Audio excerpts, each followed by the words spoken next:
নমস্কার বন্ধুরা, আজ আমি টমেটো সস বানাচ্ছি।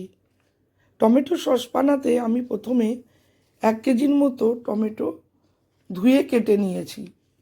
তারপর টমেটোগুলো গ্যাসে কড়াই চাপিয়ে তাতে ঢেলে দিলাম।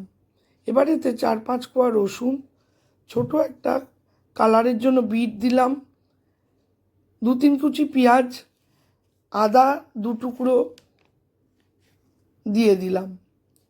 এবার এতে 2টো শুকনো লঙ্কা গোটা, 3-4টে দারচিনি, 2টো তেজপাতা, 5-6টা লবঙ্গ দিয়ে দিতে হবে। এরপরে আমি এতে একটু গোলমরিচের গুঁড়ো দিয়ে দিয়েছি। না হলে গোটা 4-5টা গোটা গোলমরিচও আপনারা ব্যবহার করতে পারেন। এবার এটা সিম আঁচে রেখে ঢাকা দিয়ে দিলাম।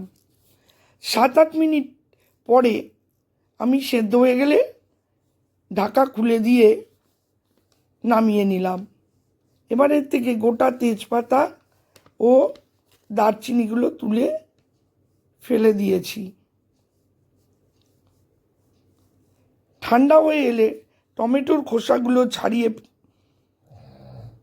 নিয়ে আমি রেখে দিলাম। এবার মিশ্রণটা ভালো করে মিক্সিতে বেটে নিয়ে ছাঁকনিতে ছেঁকে নিয়েছি।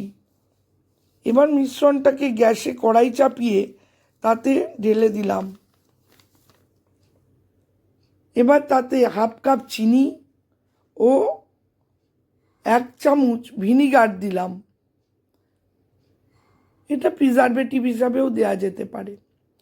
স্বাদ অনুযায়ী নুন দিয়ে দিলাম, দিয়ে 3-4 মিনিট ফুটিয়ে নিলাম। ফুটে গেলে গাঢ় হয়ে গেলে তখন এটা নামিয়ে নিতে হবে। যতক্ষণ আমি এই রেসিপিটি বানাচ্ছি ততক্ষণে আপনারা আমার এই চ্যানেলটিকে লাইক, শেয়ার, সাবস্ক্রাইব করে দিন।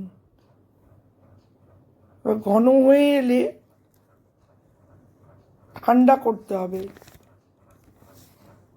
আমি যেরকম প্লেটে দেখাচ্ছি ঠিক এরকম ঘনত্বটা রাখবেন।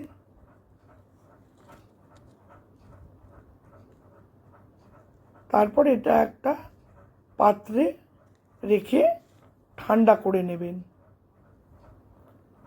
বাই।